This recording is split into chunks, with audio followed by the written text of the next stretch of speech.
Boa noite, pessoal. Nosso grupo ficou com o tema de micotoxinas.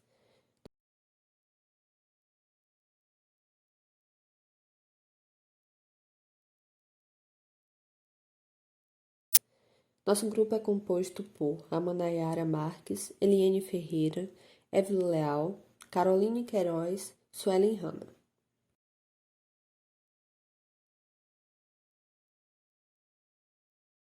Como foi abordado, vamos falar sobre as micotoxinas. Mas antes fica aquele questionamento: o que são micotoxinas, né?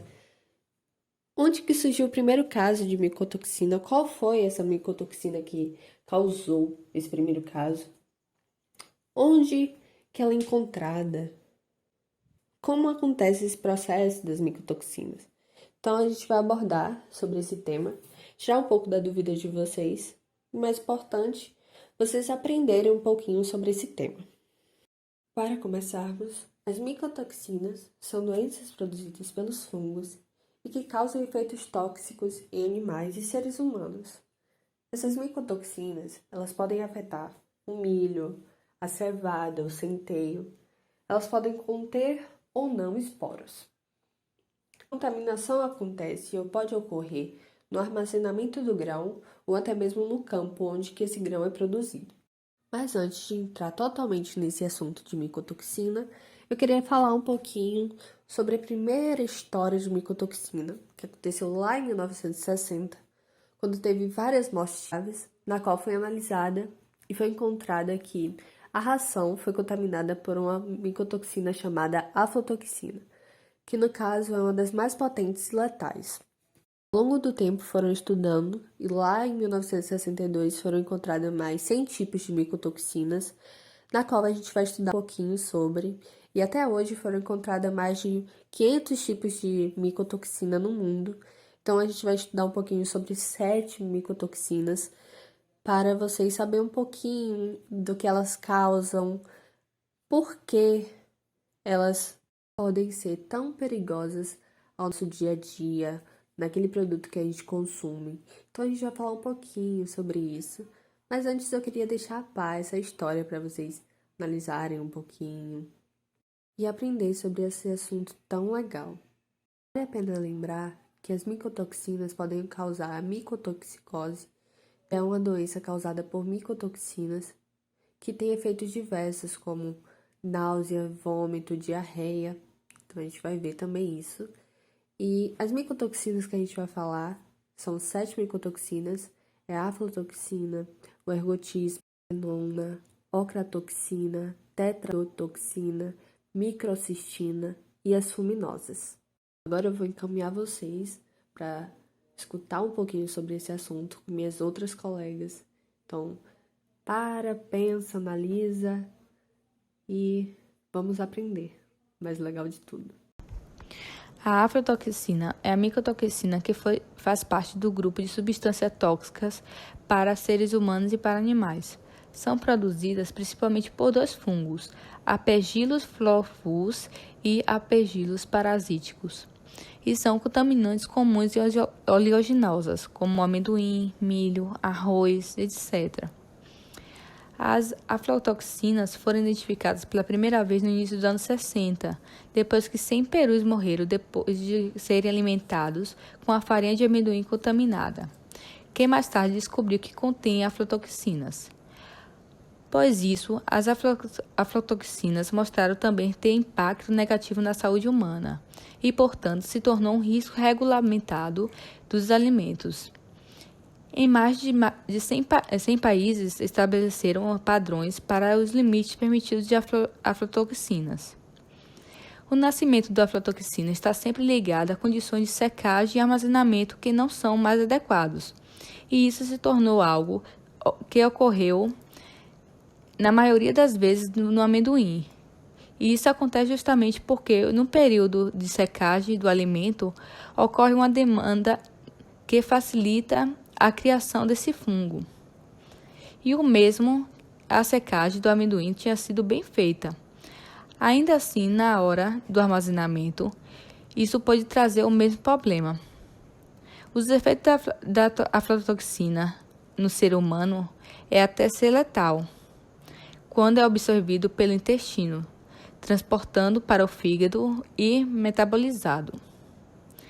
No ser humano, essa metabolização pode levar até a hepatite B e facilitar a incidência de câncer. Tudo isso depende da quantidade ingerida e da quantidade de tempo que fica no contato com ele.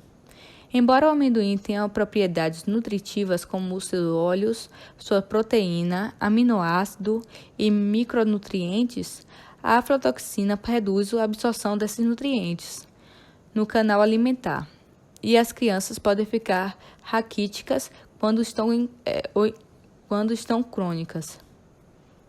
Os principais sintomas relacionados à intoxicação por aflatoxina incluem processo inflamatório que afeta o coração, alergia alimentar, reação de doenças autoimunes, vômitos, dor de cabeça, retenção de líquidos, edema pulmonar, convulsões, danos ao sistema digestivo e órgãos como rins e fígado, hepatite, ingestão por parasita no organismo, mente exposta à contaminação por aflatoxina em idades precoces.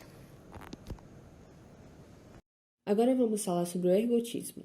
Essa doença é causada pelo fungo Claviceps purpura, que também é conhecido como esporão do centeio, por ter esporos. Essa toxina é encontrada no centeio e em outros grãos quando tem um armazenamento em umidade e temperaturas favoráveis. Mas essa micotoxina não é conhecida de agora. Ela é desde lá da Idade Média, quando as pessoas morreram, e só depois de um tempo que foram descobrir que a causa era, no caso, o ergotismo causado pelo fungus Claviceps purpura. Mas, hoje em dia, é mais difícil de acontecer esses surtos por ter formas adequadas de armazenamento. A contaminação dessa doença pode ocorrer por a ingestão dos esporos, tendo como sinais e sintomas a confusão mental, a convulsão, a diarreia, o vômito, dor abdominal, e se o nível de intoxicação for muito elevada, pode levar até a morte. Mas, depois de muitos estudos, essa toxina está sendo estudada para ser medicamento para o tratamento de enxaqueca e hemorragia pós-parto, por exemplo. Então, concluindo, essa toxina pode ser maléfica por a ingestão desse esporo no alimento e benéfica por estar estudando novo tratamento com essa toxina. Boa noite, meu nome é Caroline e eu vou falar um pouco sobre a zearalenona e a ocratoxina. Então, a zearalenona, a ZEA, é uma micotoxina com efeitos estrogênicos que contaminam frequentemente cereais, principalmente o milho, mas também outros produtos como a banana e tomate. A exposição à micotoxina ocorre diariamente através do consumo de cereais e derivados de cereais contaminados, frequentemente associada a outras micotoxinas produzidas por fungos do mesmo gênero.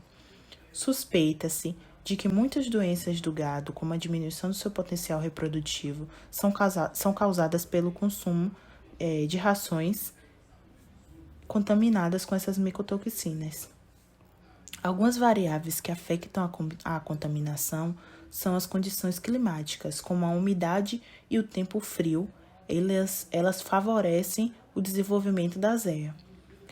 Também tem a variedade da planta cultivada, porque, diferentes variedades de plantas têm também diferentes formas da formação da micotoxina. E a condição de armazenamento, que é muito importante, porque, por exemplo, se o milho tiver bastante umidade na altura da colheita e não for devidamente seco, promove-se o crescimento de fungos produtores da ZEA em colheitas que, previamente, não têm fungos. E é também bastante interessante que baixas tensões de CO2 diminuem o crescimento fúngico e a formação de micotoxinas. Acrotoxina. Existem vários tipos de acrotoxina, mas o tipo mais comum encontrado nos alimentos e o mais perigoso em termos de toxicidade é a acrotoxina A. Ela infecta uma grande variedade de alimentos crus e processados. A contaminação com acrotoxina foi encontrada em alimentos secos, incluindo nozes, feijão, frutas e peixes. Ela pode também infectar culturas de trigo e cevada e também foi encontrada em aves e porcos. Semelhante a outras micotoxinas, a ocratoxina apresenta riscos à saúde alimentar. A ocratoxina são mais propensos a contaminar alimentos armazenados do que infectar plantas no campo, o que significa que uma das melhores maneiras de evitar que níveis elevados de acrotoxina se desenvolvam em alimentos é o armazenamento adequado.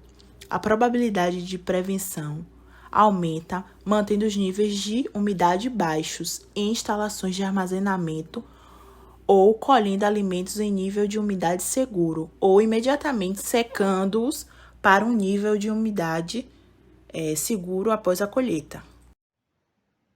Tretotoxinas são poderosas neurotoxinas produzidas por bactérias, sendo encontradas em peixes da família Tretodontiformes, incluindo também peixes de água doce e salgada, como por exemplo, peixe-globo, baiacu, peixe-espinho. E sua maior concentração nesses animais são encontradas nas glândulas, fígado, baço e na pele. E além dos peixes, essas toxinas podem ser encontradas também no caranguejos, vivaldes, estrelas do mar, salamandras e entre outros. Além disso, essas neurotoxinas são produzidas por uma bactéria da família Vibronaceae e pode se acumular nesse animal através da alimentação, quando ocorre uma associação entre as bactérias e esses animais. E quando uma pessoa vai preparar esse animal para um alimento humano, tem que ter muito cuidado, pois a ingestão dessa toxina pode aparecer em 20 minutos após uma ingestão, gerando dormências em algumas regiões do corpo, como baço e língua, e dependendo da dose ingerida, como por exemplo, 1 miligrama pode causar uma paralisia progressiva, podendo afetar todos os movimentos musculares, levando até a morte após 2 horas de ingestão. Microcistinas.